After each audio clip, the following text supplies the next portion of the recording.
ઘટનાની હકીકત એ પ્રકારની છે કે ટોટલ 2 ગુનાઓ દાખલ થયા છે. એક બી ડિવિઝન પોલીસ સ્ટેશનમાં અને એ ડિવિઝન પોલીસ સ્ટેશનમાં. બંને જે ગુનાઓ છે એની મોડસ ઓપરેન્ડી એક પ્રકારની છે અને બંનેમાં અમુક આરોપી પણ કોમન પ્રકારના છે. તમને હું વિગતવાર વાત કરું તો જે બી ડિવિઝનમાં ગુનો દાખલ થયો છે એમના ફરિયાદી ઇન્ચાર્જ ચીટનીશ્રી બન્યા છે ડીડીઓ સાહેબના હુકમથી. એક અમને અરજી મળી હતી, અરજીને પ્રાથમિક તપાસ કરી અને અમે અહેવાલ કર્યો હતો એસપી સાહેબ મારફતે, જે અંતર્ગત ડીડીઓ સાહેબે હુકમ કરી અને ઇન્ચાર્જ ચીટનીશને ફરિયાદી બનાવ્યા હતા. બનાવ હકીકત એ પ્રકારની છે કે એક જમીન આવેલી છે દાહોદમાં, જેના રેવન્યુ સર્વે નંબર છે 303, 305, 306. આ જમીન છે જકરિયા મહેમૂદ ટેલરના નામે આવેલી છે. આ જમીનના ખોટા હુકમો થયા એનએના, અને એ ખોટા એનએના હુકમો થયા એ એનએના ખોટા હુકમોને નોંધણી કચેરીમાં સાચા તરીકે રજૂ કરી એમની એન્ટ્રીઓ પડાવી અને ત્યારબાદ એ પ્લોટિંગ કરી અને પ્લોટ વેચવાના ચાલુ કર્યા. અને આ વસ્તુ અમારી તપાસમાં ધ્યાન આવી કે ખોટા હુકમો થયા છે, જે અંતર્ગત અમે રિપોર્ટ કર્યો અને આમાં ગુનો દાખલ થયો છે. આમાં જકરિયા મહેમૂદ ટેલરની અને આમાં એને કરવામાં મદદરૂપ થનાર અને જે મુખ્ય રોલ ભજવો છે એ શૈશવ શ્રીસુંદર પારેખ શૈશવ શિરીષ પરીખની ધરપકડ બંનેની થઈ ગઈ છે અને હાલ અમારી કસ્ટડીમાં છે અને રિમાન્ડ માંગવાની પ્રોસેસ હાલમાં ચાલુમાં છે.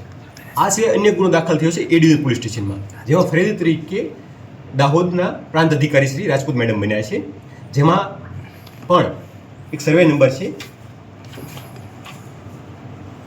376/1/1/4, જેનો પ્રાંત અધિકારી શ્રી નામનો ખોટો એનએનો હુકમ થયો છે અને આ હુકમને આધારે એમની પણ નોંધણી કરાવીને પ્લોટિંગની કામગીરી ચાલુ કરવામાં આવી હતી. આ પણ બાબત ધ્યાને આવતા તમારા રેકર્ડ આધારે એમાં પણ હારૂન રહીમ પટેલની ધરપકડ કરી છે અને એમાં પણ શૈશવ શિરીષ પરીખનું નામ ખુલવા પામેલ છે, જેમની ધરપકડની પ્રોસેસ હાલમાં ચાલુમાં છે.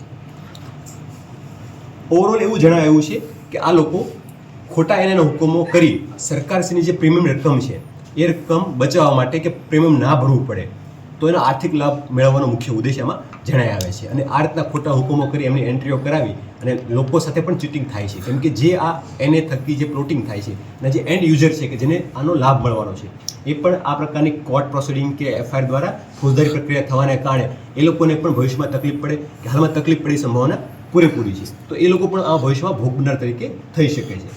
પ્રાથમિકતામાં એવું પણ જાણવા આવ્યું છે કે આ માત્ર 2 હુકમો નહીં, આ સિવાય અન્ય હુકમો પણ થયા હોઈ શકે છે, જે બાબતે મારી તપાસ ચાલુમાં છે. આ બંને ગુનામાં અન્ય 2 આરોપીઓના નામ પ્રાથમિક દૃષ્ટિએ અમારી સામે ખુલી ગયા છે, જેમની અમે વિગતવાર તપાસ કરીને અટક કરવાની કામગીરી અમે હાલમાં તપાસમાં છીએ. આ 2 હુકમો સિવાય અન્ય પણ હુકમો હોય એવી સંભાવના નકારી શકાય નહીં.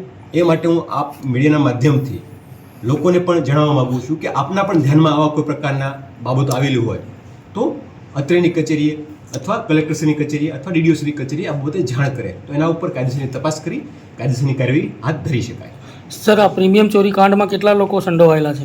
અત્યારે પ્રથમ દ્રષ્ટિએ બંને ગુનાઓ છે એમાં 2 લોકો નામજોગ થઈ ગયા છે અને 2 લોકો અમારી પાસે નામ ખુલી ગયા છે. 4 લોકો અમારા ધ્યાનમાં આવ્યા છે, પણ હજી તપાસ વધુમાં ચાલુમાં છે. આમાં આગળ ઘણા લોકો ખુલી શકે છે. સર, આ જમીન સિવાય અન્ય કોઈ જમીન પૂરતો મેટર ધ્યાનમાં આવી છે, અમારા આગળ તપાસ ચાલુમાં છે.